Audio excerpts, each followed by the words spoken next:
This is the webinar about the Fuse Hub Innovation Challenge. My name is Patty Rashberger. I'm the Innovation Fund Manager at Fuse Hub. And presenting with me today is Bill Taylor, Director, Semiconductor Operations at Fuse Hub. This is the agenda for this presentation. For those of you who are new to us or need a refresher, I'm going to explain to you who we are. And then we're going to delve right into the Innovation Challenge. We're going to discuss the timeline for applications and awards. We're going to go through the eligibility criteria, the types of projects we're looking for, how you may or may not spend the money if awarded. And then we're going to give you lots of feedback on how to stand out and get noticed by the judges. And then some logisticals, how to apply, and what happens if you're awarded. After all that, we will open the floor for Q&A. And I noticed as registrations were coming in that there were a lot of organizations outside of geographical region. There's a geographical limitation to this opportunity. And we noticed that there were companies and organizations on both sides, the not-for-profit and the industry partner, that were outside of the 7 counties allowed. So we decided to give everybody an opportunity to potentially meet possible partners at the end of this presentation. So that part might run longer. I don't know if we can get all of that within an hour, but if you are looking for a partner and you have the time, stick around. So Fuse Hub. Fuse Hub has been historically a manufacturing extension partnership center.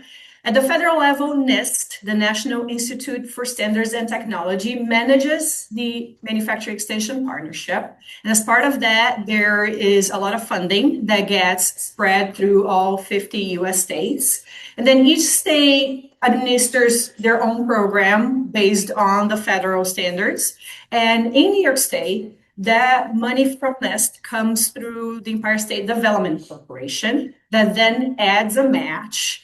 And the NISTAR, Division of Science, Technology, and Innovation, then disburses that funding on a typical year to 11 centers in New York State. So you have 10 regional centers, and Fuse Hub is the statewide center.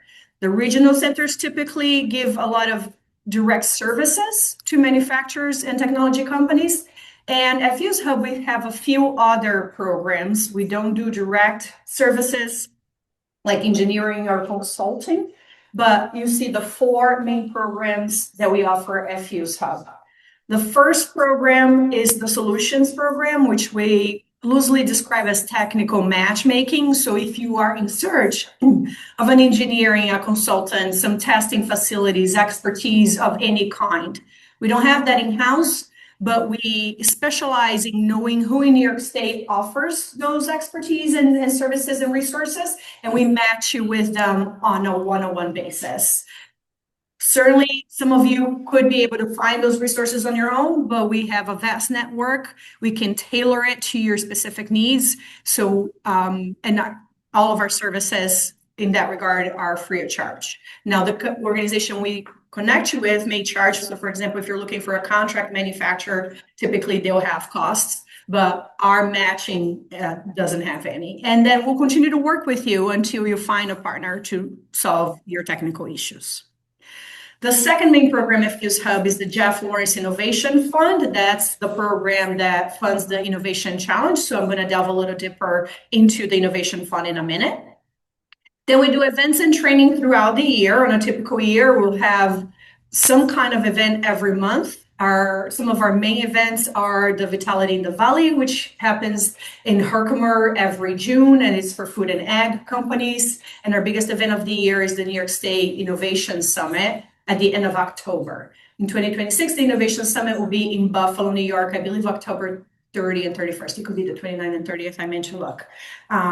But all of the information about our events are on our website. We also do a lot of training. We typically hold a prototype workshop in New Paltz around August. So there's a lot of support. Some of our events are industry specific, like I've mentioned, the food and ag ones, some are not. So for more information on our events and training, please check our website. And finally, we offer marketing services. These are tailored for manufacturing and technology companies. This is the only service we provide that is not free of charge.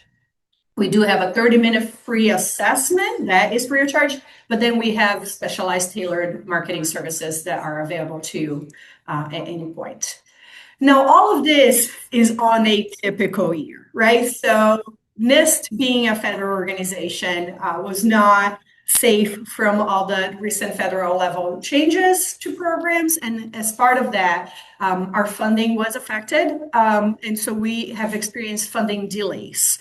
We have received recently some good news, and we expect to be fully funded for 2026 by Q2 of this year. And this is relevant because we're talking about the funding that we are giving away as our own grants. And so, of course, our funding coming in affects our funding going out, which is very relevant here. So the Jeff Lawrence Innovation Fund as a whole comprises of three main tracks: the manufacturing grants, the commercialization competition, and the innovation challenge, which is the opportunity we're going to discuss more deeply in a minute.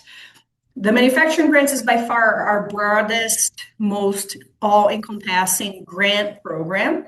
Typically, I run 2 rounds every year. The awards are up to $65,000.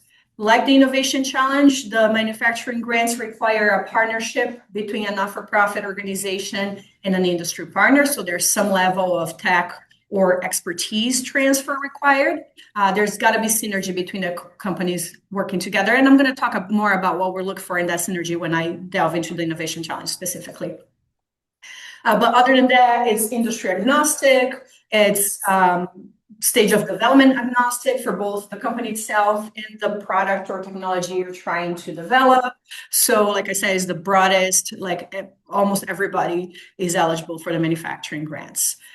But because of our funding delay, I would typically have a manufacturing grant opportunity open this time of year. And right now we're not able to do that. Our expectation, what we're hoping to do is to open manufacturing grants round in April. We may only have 1 round this year. Please don't hold me to any of this. This is just to give you an idea. We will continue to keep you updated through our social media, our website, our newsletter, as much as we find out. But that's what we're aiming for. The second track in the Jeff Lawrence Innovation Fund is the commercialization competition. That is for manufacturers and technology companies that are pre-seed and pre-revenue. They must have a first version, or at least a first version, a first iteration, or it could be a more developed iteration of their prototype of a product they're trying to get to market. This is the only track that is not a grant. The commercialization competition is an investment, and we require awardees to sign a SAFE. That said, it has some of the larger awards. The grant award for the commercialization competition is $150,000. And finally, the Innovation Challenge. That's the only opportunity that is not necessarily yearly. The Innovation Challenge is held as we get funding available for specific areas. So for example, this one is in microelectronics. In the past, we held Innovation Challenge in advanced materials or food and ag. So that can change from year to year, and it may not occur every year. But we're going to talk very specifically about this one now. So for this Microelectronics Innovation Challenge that opened on Monday, a few days ago, we are looking to make 3 awards of $60,000 each. The project that you submit to us as part of your application must have a microelectronics component. And for this program, we define microelectronics as something that includes an electronic component on the micrometer scale or smaller, or components and materials necessarily for assembling printed circuit boards, or pretty much anything that supports the 2 aforementioned items. We are looking, there's 2 sub-tracks in this track. And we're looking for projects that either improve an innovative technology within microelectronics or strengthen the microelectronics supply chain in New York and in the US. When you're selecting your application, there's a spot for you to select which one you're applying under. You only pick one. will make at least one award under each of these subcategories. So obviously one of them will get 2 awards, and that'll depend on how the applications in total get scored and the strength of applications as a whole. And we're looking for projects that can be completed within 12 months. If your project is only a few months, if 3 to 4 months you're able to complete it, that's fine. There's no penalty for that. But if your project will take more than 12 months to complete, then this is probably not a great fit for you. And like I mentioned before, the Innovation Challenge is usually ran when we have additional funding for different specific requests or challenges. And for this particular opportunity, we received funding from the U.S. Department of Defense Office of Local Defense Community Cooperation. And that's why there's a microelectronics and a little bit of a defense aspect to it. When you look at the questions, which are available on our website, the questions in the application, you'll see that there is a little bit of a defense approach. And that's because it's a DoD partially funded opportunity. So the timeline for this opportunity, applications were open this past Monday. You have until February 17th at midnight to apply. There's 2 stages. I'm going to describe them more thoroughly in a minute. But there's stage 1 and stage 2. Both stages are due by February 17th. Sometimes people submit stage 1 and think they're done and think that the deadline is for stage 1 alone, and that is not correct. Make sure that you have to submit stage 1, and then we'll move you to stage 2. Stage 2 has to be submitted by this deadline.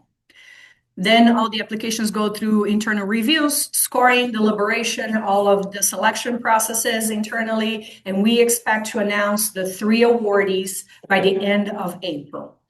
Once we announce the awardees, the teams that are ready to hit the ground running can start the project the very next day. If you still need to put your ducks in a row, so to speak, you have up to 120 days from the notification to start the project. So once we award you, you tell us how soon you're ready to start. We have some flexibility within that. And then once your clock starts ticking on the date that you select as the start date, you have 12 months to complete the project from that date.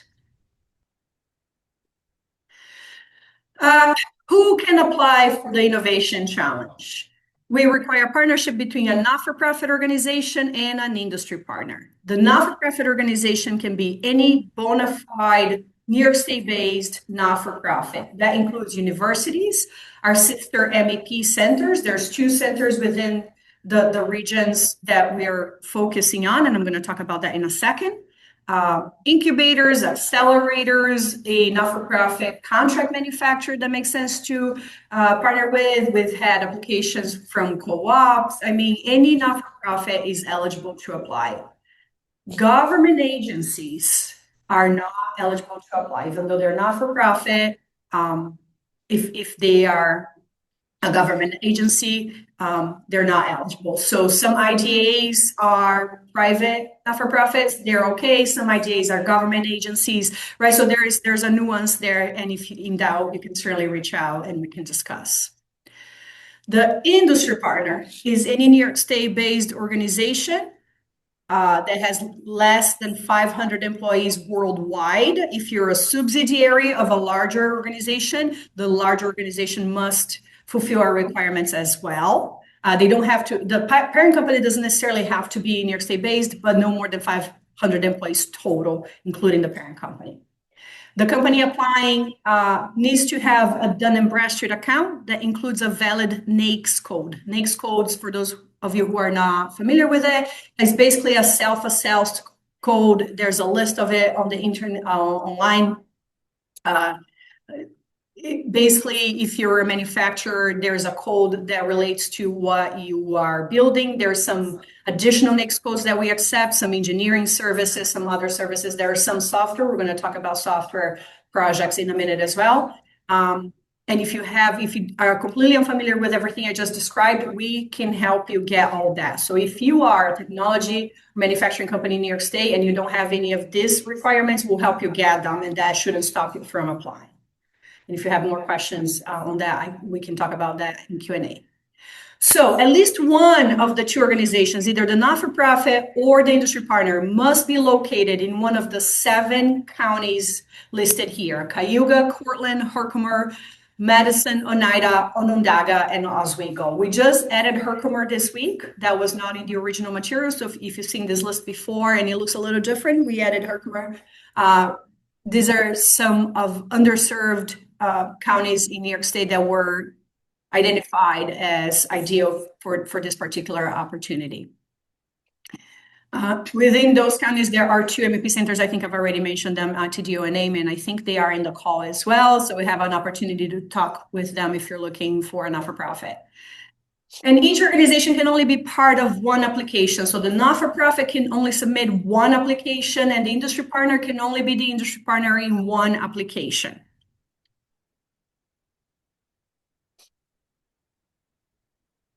So I'm going to go through a little bit on the types of projects that we're looking for.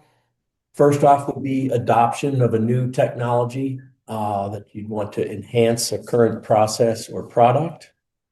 If you have prototype development that you want to do, you've got a good idea and you want to actually build something that you can hand around to people and show, that's wonderful. Anything for design for manufacturing, because once you have a decent prototype, realize that you have to have something that's going to be able to be manufactured in a good yieldable manner. Anything for a proof of concept, even before you can get to a real good prototype. If you just want proof of concept, that would apply. If you want to improve the ability of existing suppliers to service an industry, particularly a defense industry, that's very worthwhile. Anything regarding reshoring manufacturing capabilities, that's a very big priority for the US government, and of course, therefore, it's important for New York State. We have sent many jobs overseas over the years, and we want to try and bring some of that manufacturing back. Manufacturing scale up. Anything that if you already have a process that's working well, you're manufacturing, you've got many customers asking for more, and you don't quite have the ability to put out the additional volume, this could apply there. And then any other projects that you want to advance your manufacturing capabilities. All of those are on the table.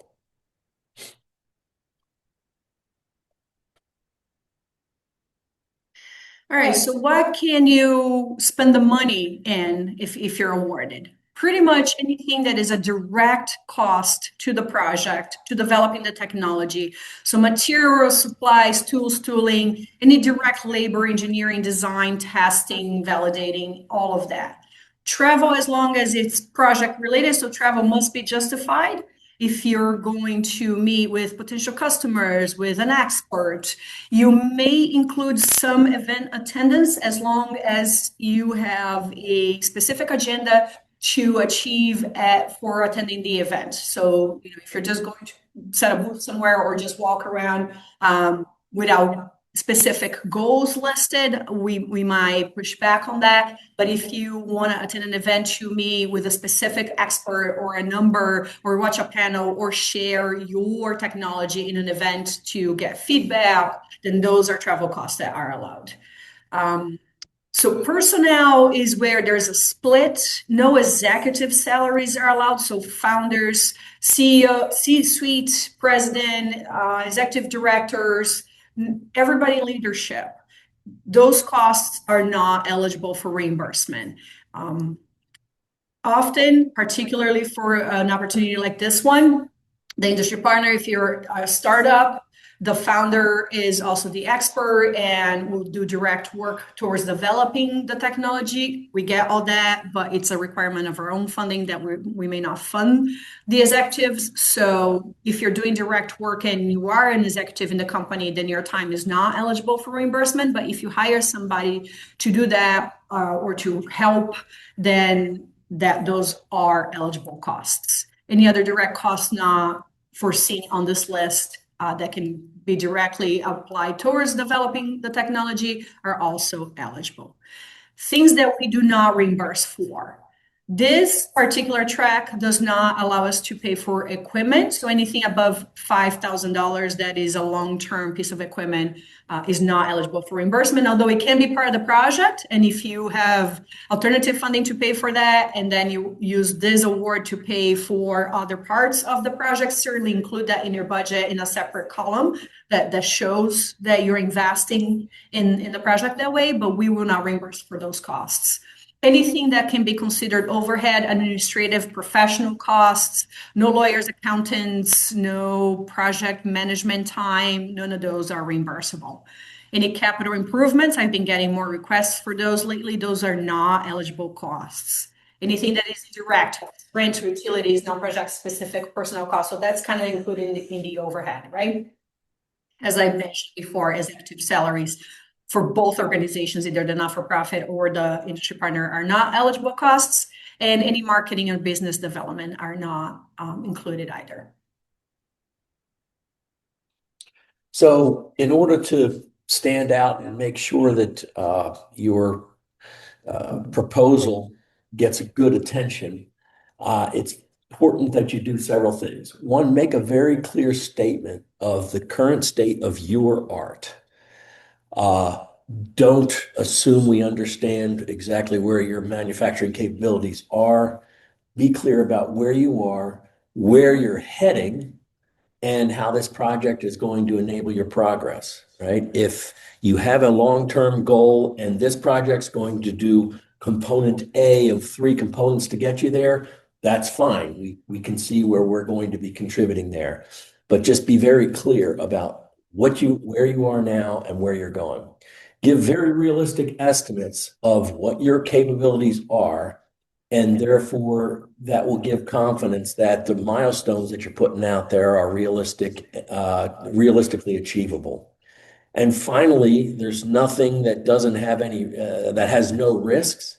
So be a little bit go into a little bit of detail about what are your risks that you see, right? If we get this money, I can get A, B, C, and D. I'm worried about E, and be honest about how you're prepping for that. Basically upfront about what you can do and where you're going, and I think that's the best thing. Just be very clear about stuff. That's all. All right, so now you know what you need to do. How do you do it? The easiest way to do it is to go to our website, fusehub.com/innovation-challenge. All of the materials, the guidelines, all of the templates, and access to our application portal are on that page. So when you click on Apply Here button, you're going to be redirected to the link on top of this slide, fusehub.smapply.io. That is a platform powered by SurveyMonkey Apply. So that's the platform we use for all of our funding applications. And that platform will require the applicant to create an account. So you create an account, and then all of your application materials will be housed in that platform. We require that the representative of the not-for-profit organization opens that account. We can see who is the account owner on the end, and that must be the not-for-profit. The not-for-profit is the ultimate fiduciary applicant for our purposes, and so they must own the account online. Once they start that, they can add as many collaborators as they wish. So we do encourage a representative of the industry partner to be added as a collaborator. So the account owner clicks a button, says add collaborator, and then adds the industry partner.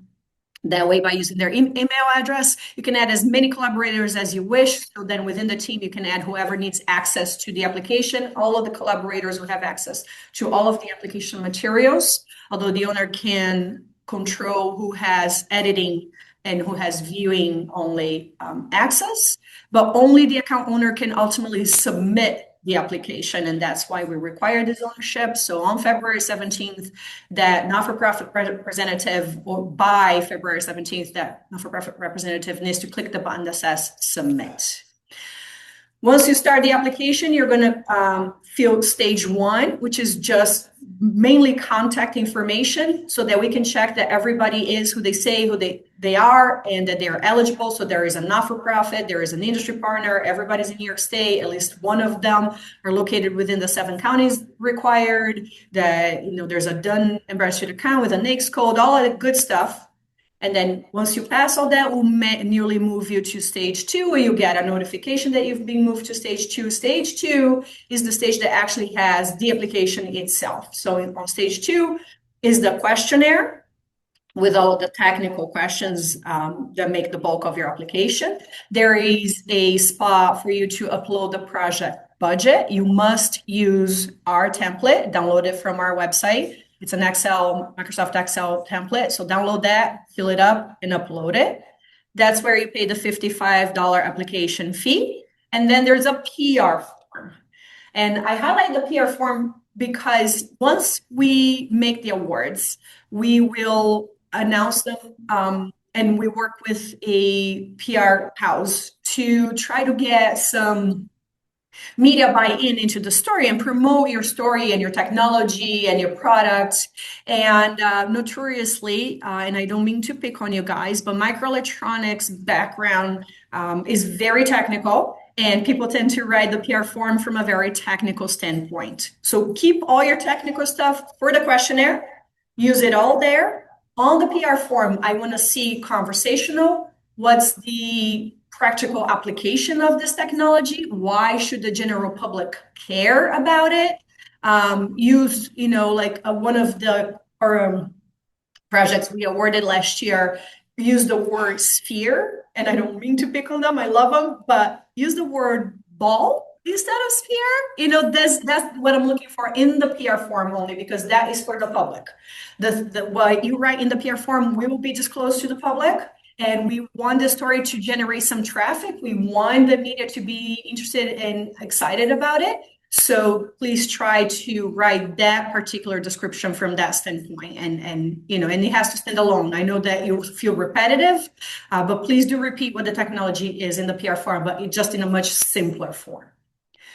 So once you complete all of that, you got to hit the submit button, I think a couple times. The SurveyMonkey Apply platform can be a little bit repetitive. So make sure that you click that button until you see a message on the screen that says, congratulations, your application was submitted. At that point, the account will also receive an email confirmation from the platform saying your application was submitted. If you haven't seen any of this, it means you haven't clicked all the buttons you need to click to submit your application yet. So please don't miss this opportunity by missing a button. Okay, so that's it for this. And then what happens after you submit? So by February 17, you submit the application. I've already mentioned it goes through an internal process for review and selection. And then once we finalize the 3 selected awardees, every applicant will receive an email. So whether you were selected or not, you will receive an email that confirms your award status. If you haven't seen that email yet, it means we haven't made the selection yet. Like I said, we'll also promote it. We can advertise the selection once it's made. Feel free to reach out and ask, hey, Patty, it's the middle of April. I haven't seen anything. How are we doing on the timeline? I don't mind those kind of questions, but that's what you should expect. For the 3 selected organizations, teams that will be awarded, after you receive the email, we'll pick up a time to have the kickoff call, and then we'll go through all of this process in much more detail. You have an opportunity to finalize your scope of work. So your scope of work is part of your application, but we understand that between submitting the application and being awarded, things can change. You may have already done some work towards the project. You may need to tweak something. Things got updated. So you have a chance to tweak your scope of work. No major deviances from what you submitted, but you can finalize it. And then there's some documentation. There's a grant agreement. The not-for-profit will enter into a grant agreement with Fuse Hub. There's some other financial documentation we'll require from the team. And then once that is all together, you're up and running. So then you start the project within your start date, which we've already discussed. And you break your scope of work down into milestones. At the completion of each milestone, you will be due to us a report and all of the financials that go along the expenses that the project incurred. So if you have vendor invoices, will require all of those for material, supplies, anything like that. If you're using consultants or laborers, we'll need invoices or payroll reports for that. Everything has to be justified. This is a reimbursement program. At the completion of the milestone, will pay you for the money spent on the completion of that milestone. If you've been working on the project between submitting the application and being awarded, those costs are not eligible for reimbursement, so keep that in mind. You can only start spending the award money after your project start date. And then the balance of the award keeps rolling forward to more milestones as you complete them. Recently, we had a project that completed the entire scope of work and still had a couple $1,000s left on their award. If that's the case, we don't want you to leave any money on the table. If you find some savings, if you end up spending less money than you expected, we can add on a final scope milestone task so that you get to spend, you get to benefit from finding savings along the way. And that's how it goes all the way to project completion, milestone by milestone. And then once the project is completed, we'll meet again, and potentially a few sub-representatives will come out and visit. But our support does not end there. Few sub-support is continued, and that is true for all of the applicants, not just the awardees. I usually tell people we're like glitter, you can't shake us off. So we're here to continue supporting you. Okay.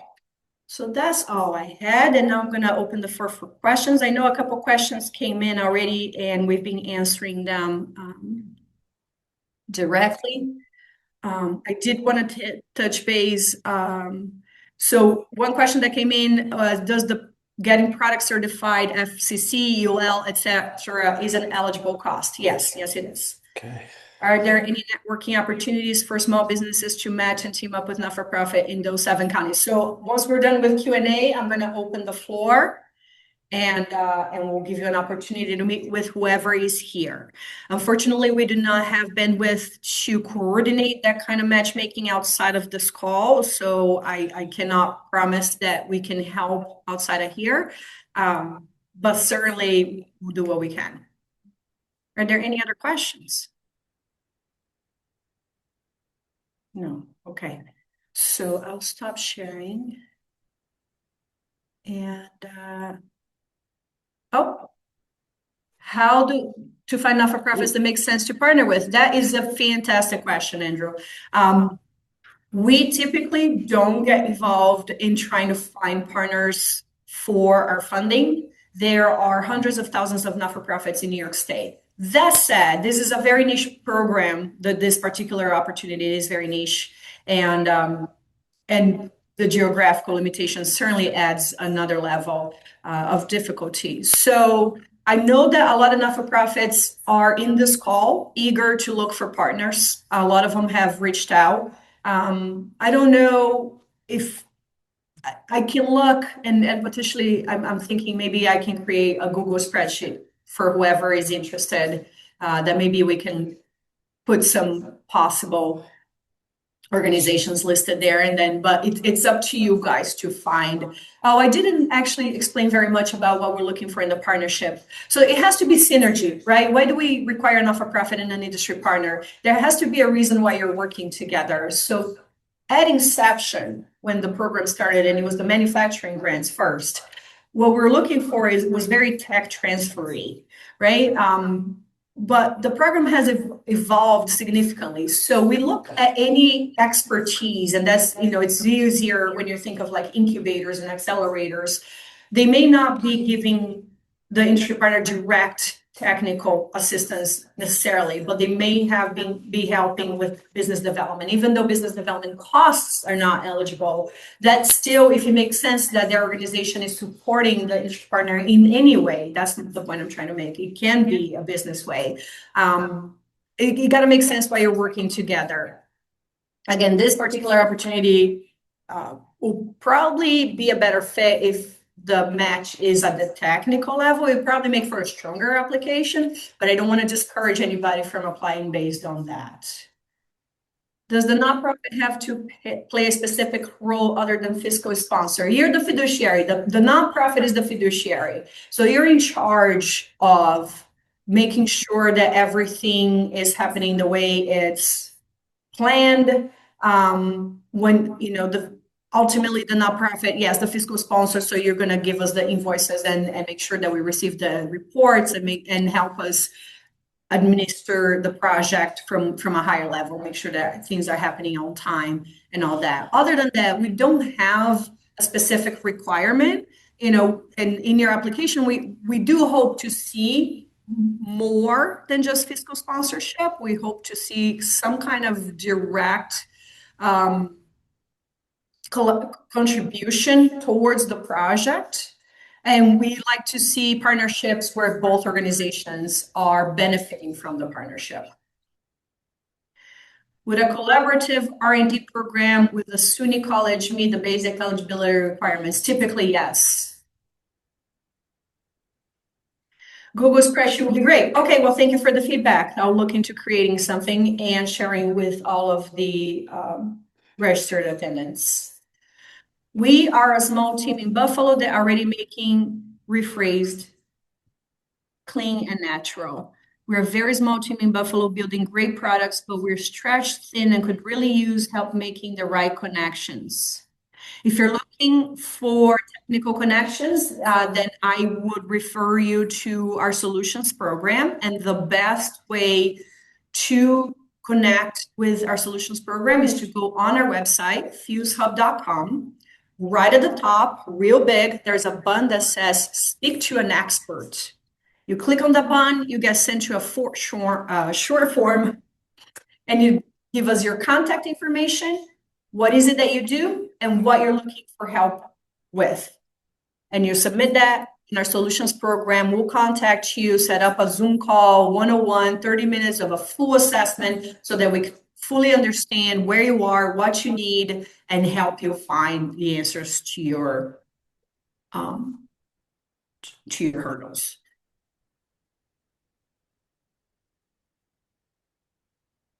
I don't see, oh, one more. In order to create a proof of concept for commercialization manufacturing, can other university will be able to join? Yes.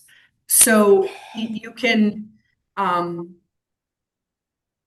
assuming the question here is you have a not-for-profit, you have an industry partner, and you want a third-party university to join. And that is true for any not-for-profit or any industry partners. You can have, so only the application, you're going to submit one not-for-profit and one industry partner as your main applicant team. But within the application materials, if you have other organizations that will be part of this project, yes, they are absolutely allowed to be part of it. We encourage it. We'll probably strengthen your application. If I misunderstood your question, please send it back to me or clarify. But university partnerships are probably about just under half of the awards we give away. So those are very typical of what we see.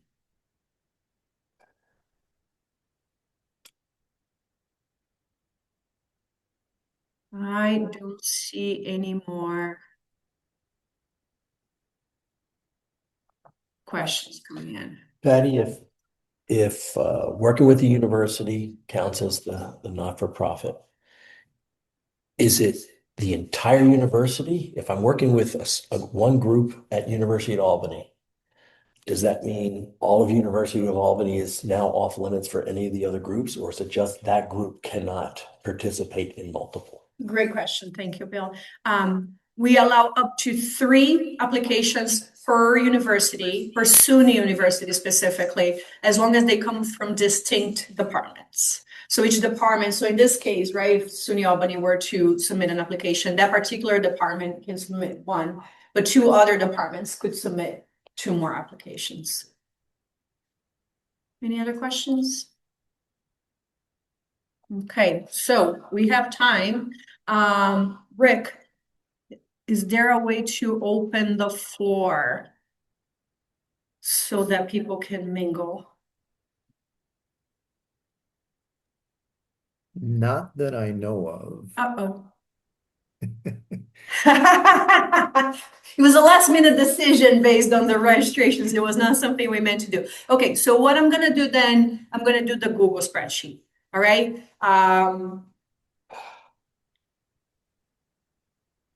I don't want to put anybody on a spreadsheet that doesn't wish to be included. So I'm going to bury myself a little bit here, but I'll make this one offer. If you would like to be included in a Google spreadsheet in order to find a partner for this opportunity, please send me an email, Patty, Patty, @fusehub.com. And I'll get that started and I'll share that with all of the registrants. Okay. Well, thank you for attending. If you have questions for Bill or I already gave you my email. Bill is bill@fusehub.com. Okay. I'll do it. Here, if I can share, I'll leave this on the screen for a second. Okay. Go to. Right there. So, oh, you're not seeing, are you seeing them? No, because I didn't share it. Now it's there. So that's our contact information. So send us your question. Feel free to get started. It's a monkey apply. You have some time to look at all the materials and develop your answers. Yeah, and we're very much looking forward to receiving your applications. Yes, everybody will get a copy of the recording. So this webinar was recorded and all the registrants will receive a copy of the recording.